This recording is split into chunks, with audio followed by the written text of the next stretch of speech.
Selanjutnya untuk mengetahui perkembangan terkini dari pasar mata uang serta transaksi instrumen keuangan lainnya, kita segera bergabung dengan Dealing Room Bank BNI.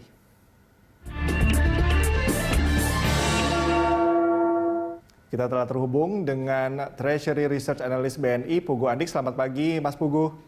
Ya, selamat pagi Mas Cikal. Mas Pugu, ini bagaimana pergerakan rupiah hari ini? Cenderung melemah atau menguat? Ya, mungkin kalau memang tadi dibuka rupiah cenderung memang mengalami penguatan ya di level sekitar 14.830-an gitu ya, dan kemungkinan besar memang hari ini akan kecenderungannya menguat dibandingkan dengan Jumat lalu, namun akan sangat terbatas sekali. Memang kondisi di akhir pekan lalu kita lihat memang cenderung bergejolak ya setelah Trump dinyatakan positif COVID, dan juga hal ini kemudian ke depannya kemungkinan besar kalau memang ini berlanjut gitu ya, Trump terus berlanjut terkena corona, dan ini kemungkinan besar pemilu di Amerika Serikat memang ada potensi ditunda. Namun update terakhir di hari Minggu lalu ini cenderung positif, di mana Trump ini kondisinya cenderung membaik, dan pihak dokter yang menangani juga menyatakan mungkin Trump bisa keluar dari rumah sakit hari ini gitu ya. Dan ini memang akan menjadi sentimen positif yang salah satunya yang menaikkan selera risiko pasar. Dan kalau kita lihat memang kondisi USD sendiri juga cenderungannya memang juga turun ya, karena memang di akhir pekan lalu dari Jumat juga data non farm payroll Amerika Serikat cenderung di bawah ekspektasi seperti itu. Dan mungkin kalau kita lihat corona di dalam negeri juga cenderung melandai ya, meskipun masih di sekitar 4 ribuan kasus barunya seperti itu sih. Oke, jadi faktor eksternal seperti kondisi politik di Amerika cukup mempengaruhi ya. Lalu bagaimana pergerakan rupiah untuk regional dan juga global? Ya, mungkin kalau kita bandingkan dengan regional, karena memang kondisi selera risiko pasar yang membaik ya, mungkin kalau kita lihat Japanese yen sebagai safe haven ini kemungkinan besar akan melemah, sehingga rupiah dibandingkan dengan Japanese yen ini kemungkinan besar rupiah akan menguat. Dan mungkin kalau kita lihat dibandingkan dengan negara-negara Asia Timur gitu ya, seperti China dan sekitarnya, ini kemungkinan besar akan cenderung datar-datar aja rupiah, karena memang kondisinya mereka hari ini juga masih libur seperti itu. Dan mungkin kalau kita bandingkan dengan Korean won, mungkin Korean won akan sedikit lebih menguat dibandingkan dengan rupiah, dan juga mungkin Singapura dollar juga akan sedikit lebih menguat dibandingkan dengan rupiah. Namun yang pasti US dollar ini kecenderungannya adalah melemah seperti itu. Oke, tadi Mas Pugu sempat menyinggung mengenai pengaruhnya rupiah dari kondisi kesehatan dari Donald Trump. Oke, katakanlah memang saat ini kondisi Donald Trump sudah mulai sehat dan kebijakannya kan memang sangat cukup agresif terhadap Tiongkok. Ini bagaimana dampaknya secara langsung terhadap rupiah ketika memang nanti hubungan antara AS dan Tiongkok ini semakin memanas, Mas Pugu?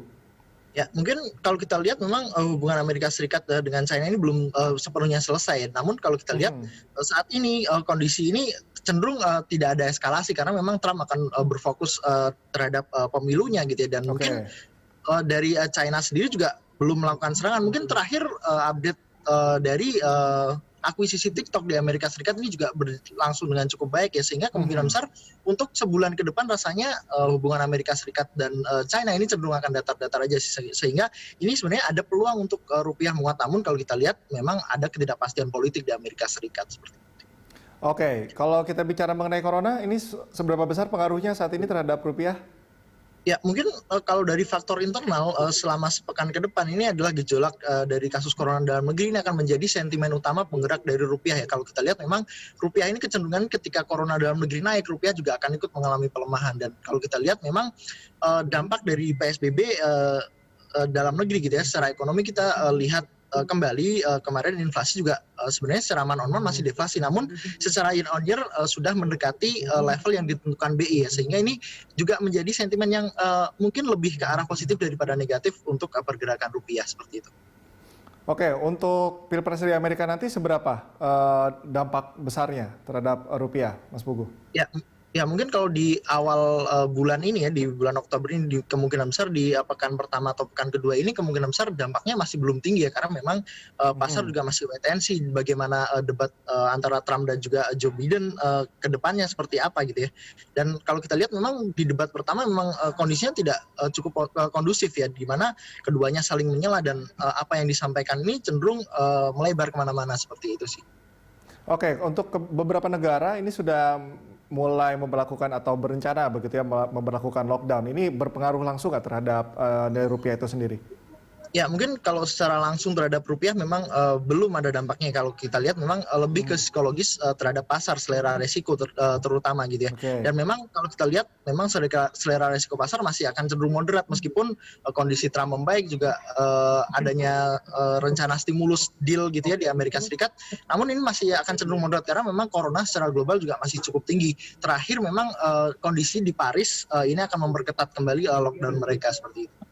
Oke, ini selain bicara juga mengenai hubungan antara Amerika dan juga Tiongkok, kemudian juga beberapa negara di Eropa yang berencana melakukan lockdown, juga yang menarik untuk disoroti adalah belum meredanya mungkin hubungan antara Uni Eropa dan juga Inggris pasca Brexit. Ini bagaimana kalau ketegangan ini masih terus berlangsung terhadap rupiah, apa berdampak besar tidak, Mas Pugu?